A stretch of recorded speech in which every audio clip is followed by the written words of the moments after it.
Bismillahirrahmanirrahim. Assalamualaikum warahmatullahi wabarakatuh. Waalaikumsalam warahmatullahi wabarakatuh. Assalamualaikum warahmatullahi wabarakatuh. Waalaikumsalam warahmatullahi wabarakatuh.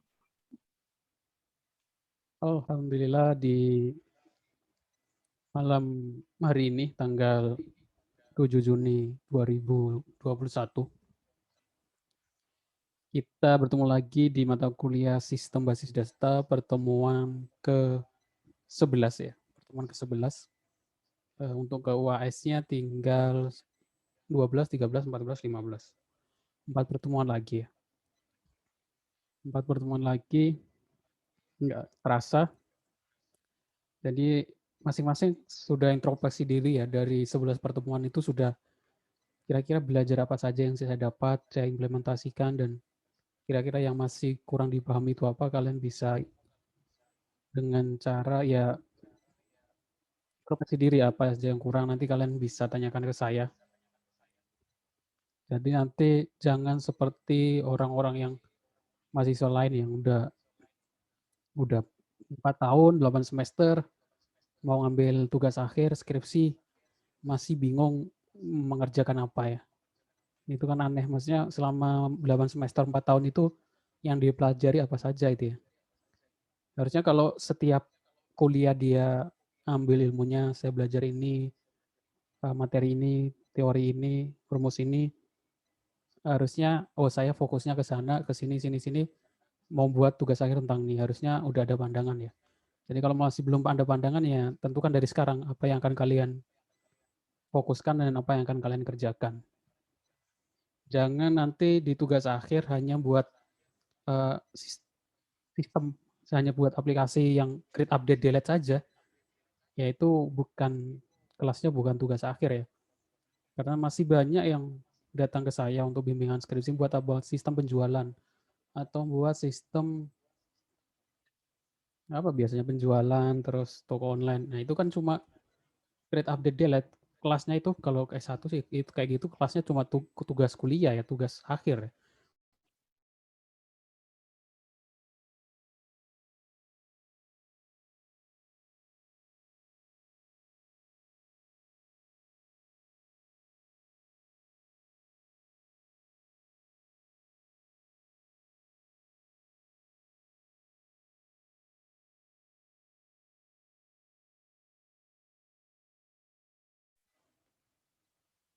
Tes 1 2 3. Kedengaran ya suara saya? Jadi nanti ketika tugas akhir nggak cuma buat sistem yang hanya insert, update, delete, tapi ada implementasi metode gitu ya. Nggak cuma insert, update, delete. Insert, update, delete kelasnya tugas kuliah seperti yang saya kerjakan sekarang ya. Jadi saya wanti-wanti dari sekarang sebelum kalian nanti ketika tugas akhir mau buat apa. Buat sistem penjualan gitu. Penjualan kan isinya cuma insert data, update data, delete data, lampirkan laporan itu saja, login, logout. Itu kelasnya bukan tugas akhir ya. Bahkan kalau di kampus lain KKP pun nggak boleh tugas seperti itu ya. Kalau sudah tugas akhir kelasnya ya ada metode, ada implementasi rumus, metode, algoritma gitu ya.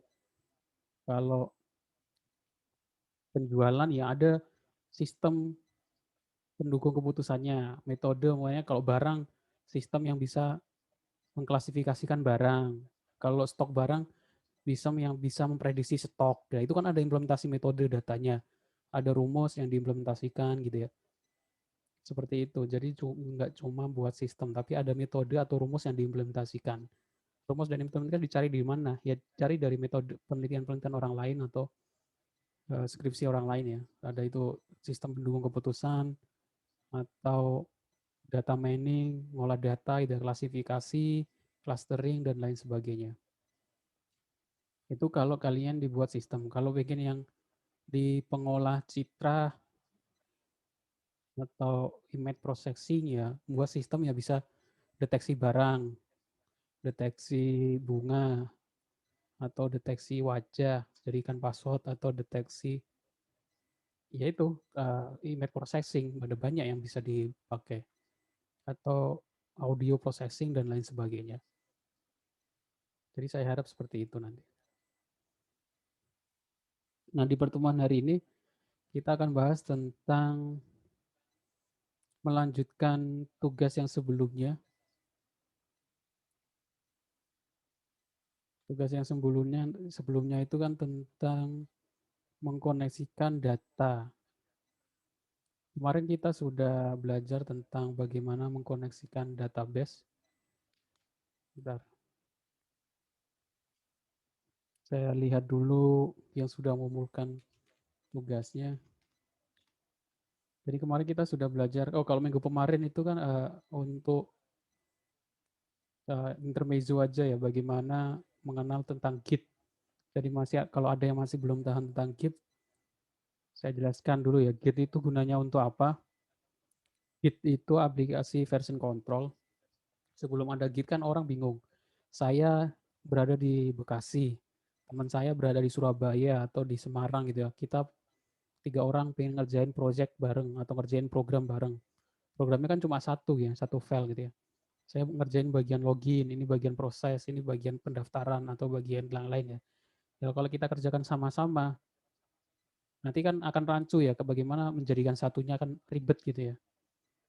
Apalagi kalian kadang ngerjain sendiri aja, kalau buat contohnya buat file gitu kan, nanti ada backup lagi, ada banyak gitu yang isinya sama saja. Nah, makanya dibuat version control, salah satunya dengan GitHub, yaitu bagaimana mensinkronkan sebuah file ke dalam banyak komputer gitu ya. Jadi dengan GitHub, saya di sini, teman saya di tempat lain, saya ngerjakan file, saya edit file ini ya, terus saya push. Nah itu pertanyaan kemarin, push sama pull ya. Nah push itu proses menyinkronkan dengan repository, repo ya. Ketika saya push, commit di repo ini akan menyesuaikan dengan apa yang saya edit. Di sini akan berubah. Nah di tempat lain kan belum berubah. Di tempat orang lain. Nah teman saya kalau pengen menyinkronkan, saya pengen ngerjain juga ya. Ya, nah itu dia melakukan pull terlebih dahulu. Dia melakukan pull di tempat dia akan menyinkronkan yang di server, disamakan. Kalau sudah disamakan, baru dia ngerjakan. Kalau sudah ngerjakan, dia push lagi. Yang lain juga pull dulu, baru push. Nah, prosesnya seperti itu. Kalau terjadi tabrakan gimana? Nah, nanti ada namanya branch. Branch itu kayak cabang gitu ya. Jadi ada brand master, nanti ada bawahnya itu brand mungkin edit 1, edit 2 gitu ya. Nah, brand master nanti pimpinan project itu yang nanti yang memasukkan ke brand master. Oh ini udah fix, saya masukkan ke brand master. Seperti itu ya. Jadi bisa menghandle sebuah project dikerjakan oleh orang banyak. Ini aslinya yang ngerjakan dulu itu yang membuat Linux ya, Linus Torvalds. Jadi dia membuat Linux, yang buat Linux kan Linus Torvalds itu dia membuat project untuk biar orang lain bisa mengerjakan project-project open source gitu ya, Linux utamanya Linux gitu ya. Jadi semua orang bisa ngedit, bisa update, yang lain bisa menyesuaikan. Kenapa di Linux? Makanya kenapa Linux itu open source itu nggak banyak virus. Jadi ketika ada kelemahan gitu ya, semua ini masternya Linux umum ya, semua orang bisa akses. Beda dengan Microsoft kan nggak hanya pegawai Microsoft, orang Microsoft yang bisa akses. Semua ada celah gitu ya, ada celah atau yang bisa membuat orang hacker bisa merusak sistem. Nah, semua orang di dunia ini bisa ngecek. Jadi kalau ada celah, orang lain pasti tahu gitu, langsung tahu, oh ini ada celah. Orang lain langsung bisa memperbaiki gitu ya. Nah, ketika dia memperbaiki, dia ngasih tahu ke yang lain. Seluruh dunia jadi tahu, oh ada celah di sini, harus diperbaiki. Yang lain tinggal update. Jadi makanya Linux lebih aman karena tiap ada celah langsung diperbaiki, tiap ada celah langsung dan itu yang ngecek ribuan orang seluruh dunia yang handle ya. Tapi kalau Microsoft kan hanya orang Microsoft kalau ada celah mungkin kadang orang Microsoft aja nggak tahu kalau nggak dikasih tahu ya. Makanya Linux lebih aman dan open source alias tidak perlu bayar lisensi. Nah itu project Git itu pertama kali digunakan untuk orang-orang yang bekerja di project open source. Tapi sekarang sudah pakai digunakan, bahkan kalau kalian nanti ngerjakan skripsi, jangan taruh di flash disk atau di laptop ya, karena nanti bisa hilang, bisa kebanjiran, filenya ikut hilang.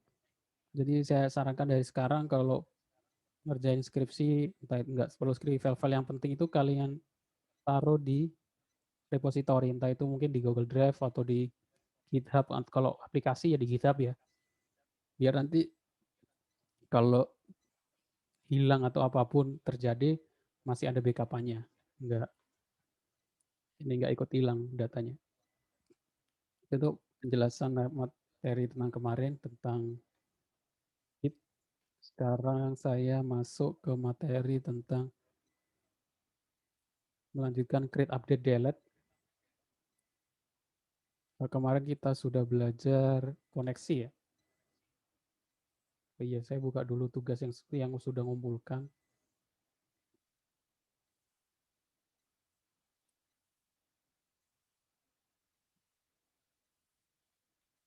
Terakhir tugasnya tugas 8.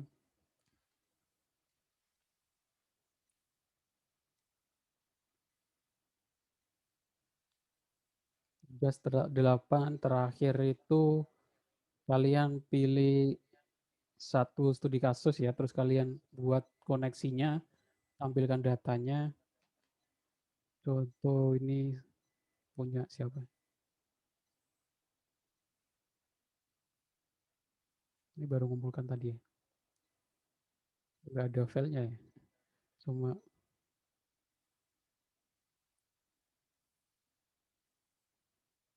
isinya cuma aritmi, harusnya ada isinya. Kemarin kita masing-masing sudah buat halaman home ya. Nah, selanjutnya bagaimana membuat halaman proses edit delete ya. Harusnya tadi belum ada filenya, harusnya di-upload juga filenya sama SQL-nya.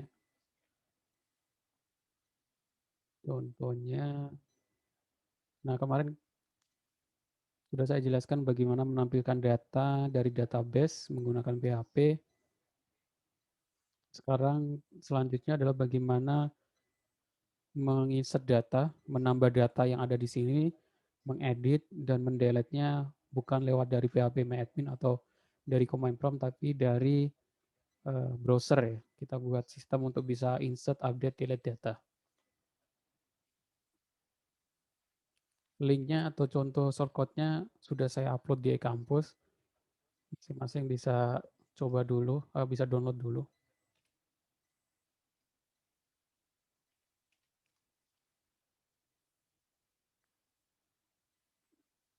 Nah, ini contoh untuk insert, update, delete data. Saya perbesar ya biar kelihatan. Saya buka dulu shortcut-nya.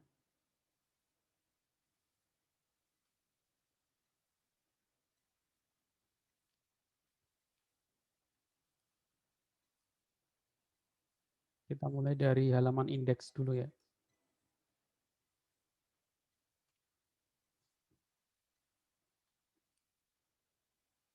Ini halaman indeks. Di sini menampilkan data user, ada nama, nomor telepon, email gitu ya. Nomor ini dari variabel biasa ya. Harusnya 1, 2. Oke, yang pertama menginsert data. Bagaimana cara menambah data ke dalam tabel kita. Ini kalau kita klik add new user, dia menuju ke add.php. Saya buka add.php. Ini add.php. Yang pertama, ini HTML biasa. Nah, ini kita masuk ke home gitu ya. Ini link ya, ahref, index, go to home atau menuju ke halaman home, halaman index, home. Nah, untuk apa namanya, menangkap sebuah inputan dari form, kita harus buat namanya form ya. Sebuah form di dalam HTML. Terus kita ikuti dengan action. Action itu maksudnya apa? Action itu aksi yang akan kita kerjakan kalau setelah user itu menginputkan data, aksinya menuju ke proses insert-nya itu ditaruh di mana. Kadang ada yang di file lain, ada yang di satu file. Kalau di add.php sama, artinya di satu file. Metodenya itu post. Metode itu apa? Metode untuk mengirim variabel ya. Variabel yang kita inputkan. Name, form ini bisa diisi, bisa enggak sih sebenarnya. Terus dilanjutkan isinya form, setelah form tabel. Jadi sebenarnya ini tuh tabel ya. Form itu dalamnya ini tabel. Tabel alias kotak-kotak gitu ya. Kenapa nggak kelihatan muncul tabelnya? Karena bordernya atau garis tepinya itu 0. Jadi nggak kelihatan. Ini masuk ke materi HTML dasar ya. Jadi kalau kita set bordernya ini saya tulis 3 contohnya. Artinya ada 3 apa ya? 3 in atau 3 miliset. Nah, nanti akan muncul garis tepinya. Nah, ini sebenarnya dia tabel. Tabel TR itu tabel row, row itu baris yang pertama nama, terus sampingnya itu adalah TD, tabel data, diikuti nama, terus input. Jadi ini adalah namanya input, sebuah form yang isinya adalah untuk tempat kita ngisi data, itu namanya input. Yang pertama kita pengen isi nama, email, mobile ya. Tipe datanya adalah input, tipenya teks, ini teks semua nih. Kalau biasanya ada teks, ada email, ada number gitu ya. Ini diisi teks semua aja. Disesuaikan dengan studi kasus masing-masing ya sebenarnya. Diikuti dengan num. Num itu apa? Num itu variabel yang akan kita simpan. Di nama itu, nah variabel yang akan kita simpan adalah name. Terus bawahnya email, kita simpan variabelnya yang diinputkan itu ke variabel email, yang bawah kita simpan dengan variabel mobile. Nah, itu untuk insert data. Jadi cuma di sini saya insert contoh ya. Add email.com. Sebenarnya ini nanti kalian akan temui di mata kuliah pemrograman web ya. Jadi mungkin kalau ada yang sudah ngambil mungkin udah paham gitu ya. Dan kalau ada yang belum, ini sebagai pemula nanti untuk lebih detailnya kalian mungkin akan pelajari di mata kuliah pemrograman web. Labelnya saya isi sembarang ya. Nah, kalau setelah kita isi, nanti, ya ini kan masuk ke dalam variabel yang kita tulis ini. Ini masuk ke variabel name, variabel email, mobile. Cara masukin ke database-nya gimana? Kita buat sebuah variabel tipe tombol ini. Tombol itu tipe namanya submit. Makanya di sini ada input tipe submit, namanya submit, value-nya add. Nah, ketika kita klik OK, dia akan memproses menjalankan SQL untuk insert data. Kalau di sini kalau kita klik OK, form ini menjalankan aksinya, metodenya post, aksinya ke add.php, dia akan menuju ke bawah ini. Kadang ditaruh di bawah, kadang ditaruh di atas ya. Nah, ini sintak untuk menambahkan data. Pertama kita cek if is set, apakah sudah di set gitu ya. Post submit, tadi kan tipe datanya metodenya submit dengan metode post, namanya submit dengan metode post. Apakah di dalam post submit itu ada isinya? Jika iya, post name, variabel name itu kita simpan ke dalam variabel name. Kalau di PHP itu variabel menandakan kalau dia variabel itu pakai dolar ya. Nama, email itu variabel email, kita rubah ke dalam post email ini kita masukkan ke dalam variabel email. Terus mobile. Nah, kalau sudah, ya udah kita masukkan perintah untuk memasukkannya ke dalam tabel, ke dalam database. Kita koneksi dengan config.php, habis itu kita jalankan insert into, ini perintah untuk SQL ya, sintak SQL, MySQL query, MySQL ini variabel untuk koneksinya. Nah, config biasanya koneksi ya, variabel koneksi atau SQL atau apapun itu, tergantung variabel yang dikoneksi.php. Terus diikuti dengan sintaknya, insert into user, value use, ini baru variabelnya. Sedangkan ini variabel nama, email, mobile. Kalau berhasil nanti echo itu artinya print atau cetak, user add successfully. Berhasil dimasukkan, kita buat link untuk menuju halaman home, index.php. Jadi kalau kita klik ini, nah cepat ya, nggak pakai proses lama, user added successfully. Buktinya kalau kita pengen lihat apakah berhasil masuk ke dalam tabel ya, kita lihat di halaman home index. Nah, contoh ini udah masuk, contoh mobile, emailnya contoh@gmail.com. Nah, berarti kita sudah berhasil membuat fungsi insert data di dalam tabel kita. Seperti itu. Oke, sampai sini mungkin ada yang mau ditanyakan.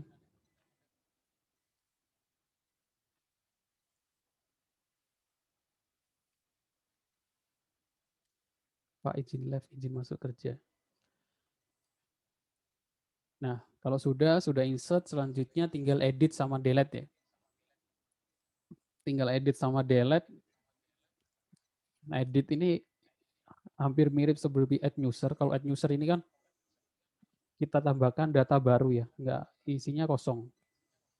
Kalau edit, nah isinya sudah ada keisi. Isinya diambil dari mana? Diambil dari ini. Yang di atas ini kita tambahkan ID sama dengan 9. Berarti ID ke-9 kita tampilkan di sini untuk kita edit. Bedanya di sana. Jadi ketika kita klik edit, di sini ada link di index, ini edit.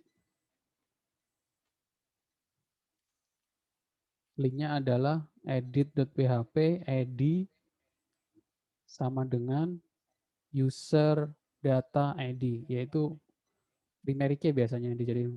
Primary key-nya ditaruh di sini. Angkanya berapa? Ini kan variabelnya. Kalau kita klik, dia muncul sebagai isinya. Contohnya, kalau ini yang ketiga kita klik edit, nah ini isinya 9.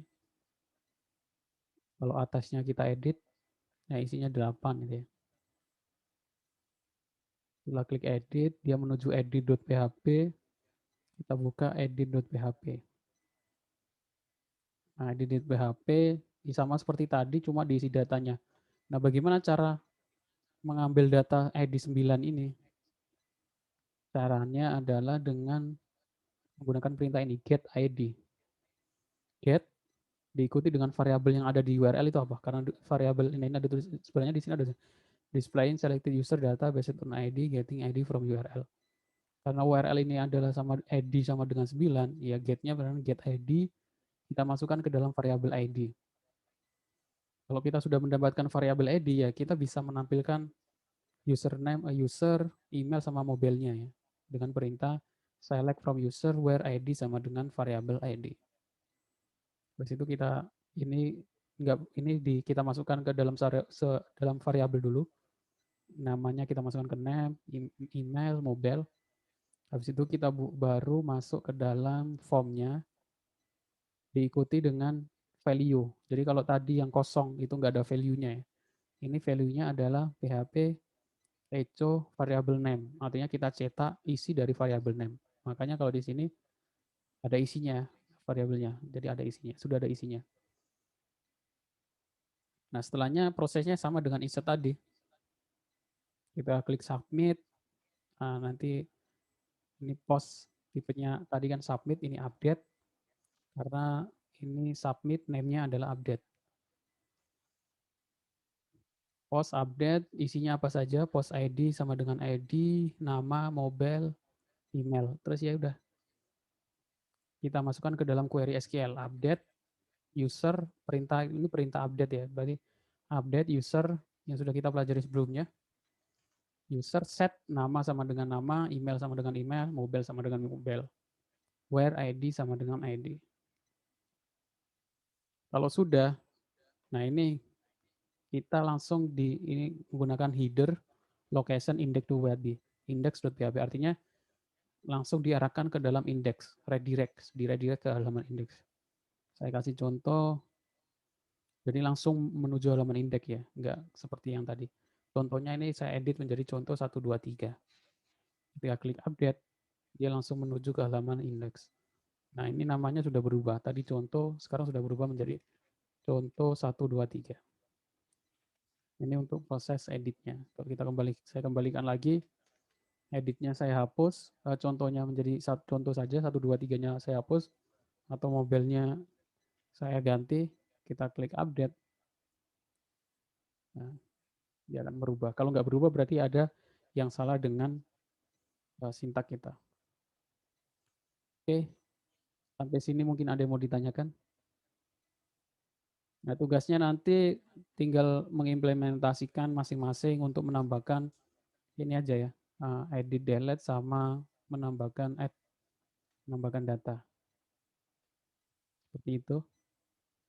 Silakan kalau ada yang mau ditanyakan.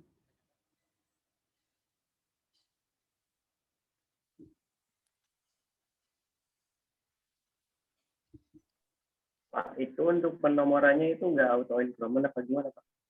Oh, penomorannya ini ada yang salah dia nggak ngambil dari database ya. Saya tampilkan database-nya dulu. Ini contohnya nggak ada primary key-nya sih, contoh tabelnya. Ini contoh yang salah sebenarnya. Jadi dia nggak ada ID-nya. Saya tampilkan datanya dulu. Bentar, dia DB.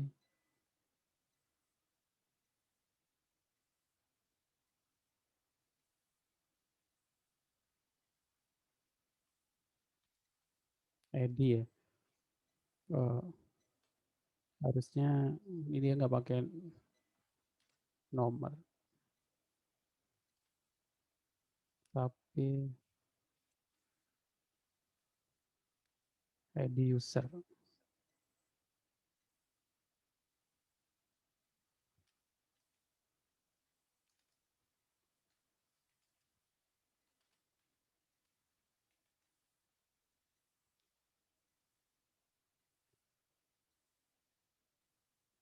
Nah, ini ID-nya udah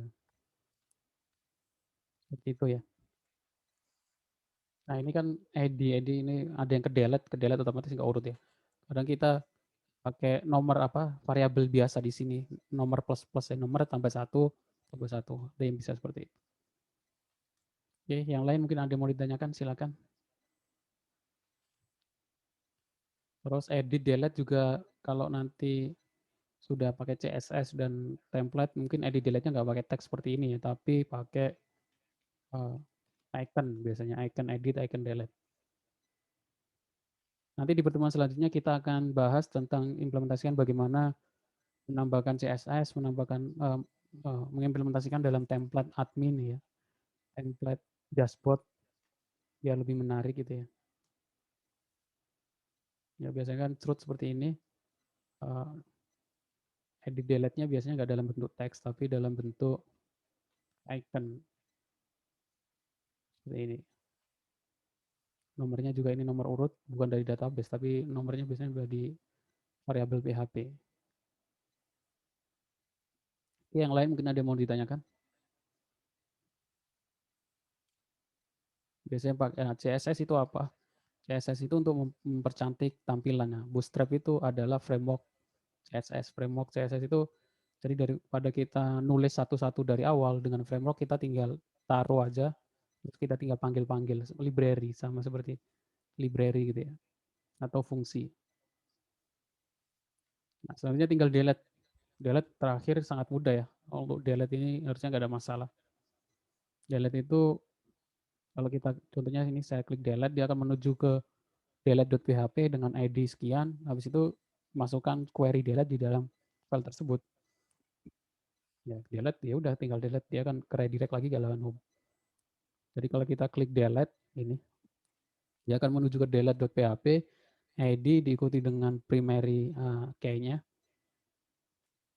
di delete DAD, terus kita tangkap menggunakan get fungsi dalam PHP ini $_get, ID kita tangkap. Nah, kalau sudah kita punya ID-nya berapa, ya sama seperti kalau kalian punya tabel mahasiswa, tolong delete yang ID-nya 9. Ya udah kita tinggal masukkan delete from user where ID, variabel ID yang kita tangkap dari URL.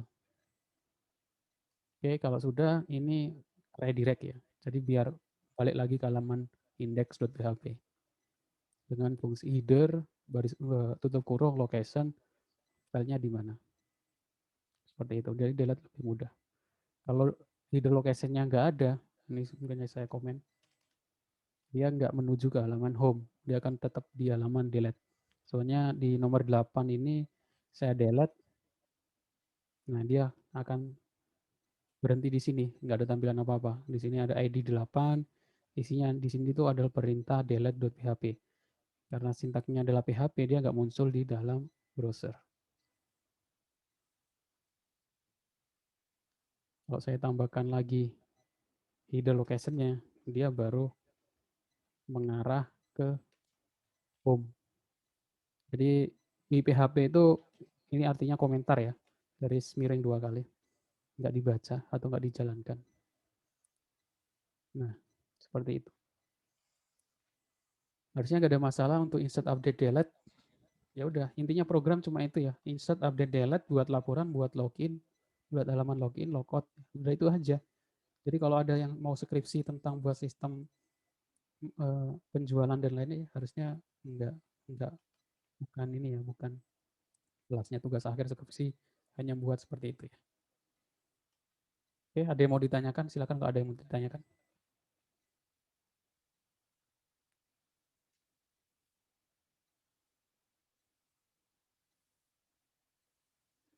Jadi tugas selanjutnya, tugas ke-9, yaitu menambah edit delete. Sebelumnya ini kan koneksi, sebelumnya kan tugasnya cari studi kasus, buat tabelnya, terus koneksikan ke PHP. Saya nggak nyarankan PHP, terserah kalau kalian pakai bahasa pemrograman yang lain.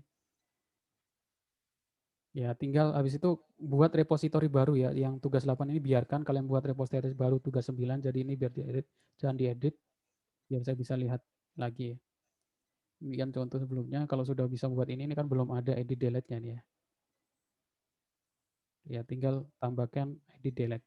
Di pertemuan selanjutnya kita akan implementasikan CSS biar lebih menarik gitu ya. Kita nanti mengenal beberapa template admin atau template dashboard. Terus kita implementasikan studi kasus kita masukkan ke sana. Dari situ kita nanti ya udah bisa tinggal buat laporan, buat halaman login, logout. Nanti UAS-nya masing-masing buat presentasi tentang project-nya yang dibuat. Nah, ini template admin ini seperti ini ya. Nanti ini kan kalau template ini semuanya ada banyak. Kita hapus, kita tinggal sisakan ke menu kita. Misalnya kalau kita pengen buat sistem akademik ya, menunya mahasiswa, master mahasiswa, mata kuliah, dan lain-lain sebagainya.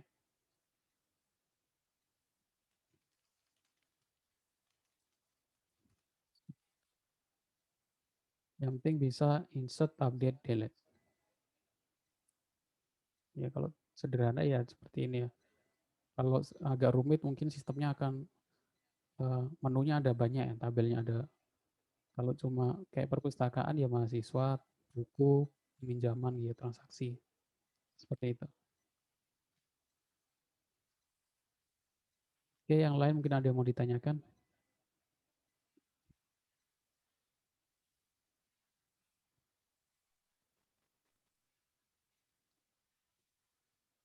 Nggak ada ya?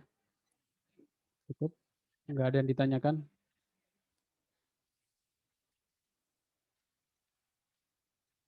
Jadi silakan untuk dikerjakan tugas selanjutnya karena itu nanti bagian dari UAS-nya ya. Jadi UAS-nya itu bukan langsung buat project sistem langsung jadi. Ya enggak, nyicil dulu.